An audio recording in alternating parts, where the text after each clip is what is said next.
Chapter 5 Daisy Dovetail. For some months after Mrs. Dovetail's shocking death, the king's servants were divided into two groups.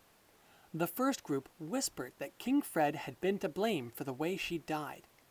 The second preferred to believe there'd been some kind of mistake, and that the king couldn't have known how ill Mrs. Dovetail was before giving the order that she must finish his suit. Mrs. Beamish, the pastry chef, belonged to the second group.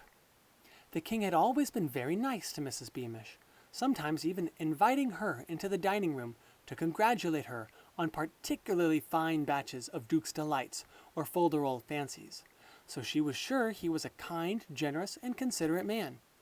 "You mark my words, somebody forgot to give the king a message," she told her husband, Major Beamish.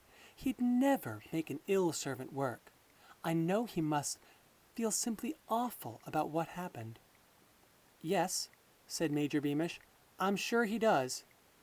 Like his wife, Major Beamish wanted to think the best of the king, because he, his father, and his grandfather before him had all served loyally in the royal guard. So even though Major Beamish observed that King Fred seemed quite cheerful after Mrs. Dovetail's death, hunting as regularly as ever, and though Major Beamish knew that the Dovetails had been moved out of their old house to live down by the graveyard, he tried to believe that the king was sorry for what had happened to his seamstress, and that he'd had no hand in moving her husband and daughter.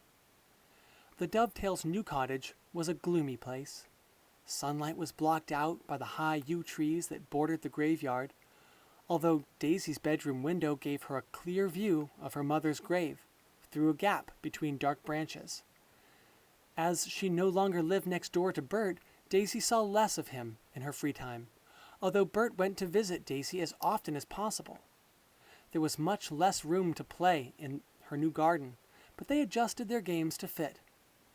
What Mr. Dovetail thought about his new house, or the king, nobody knew.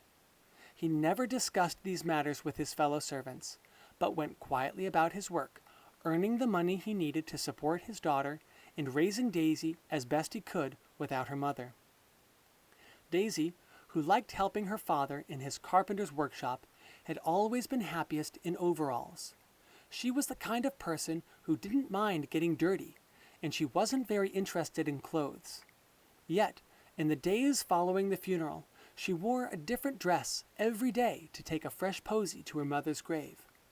While alive, Mrs. Dovetail had always tried to make her daughter look, as she put it, like a little lady, and had made her many beautiful little gowns, sometimes from the offcuts of material that King Fred graciously let her keep after she'd made his superb costumes.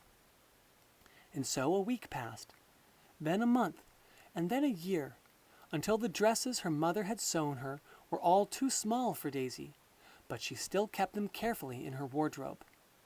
Other people seemed to have forgotten what had happened to Daisy, or had got used to the idea of her mother being gone.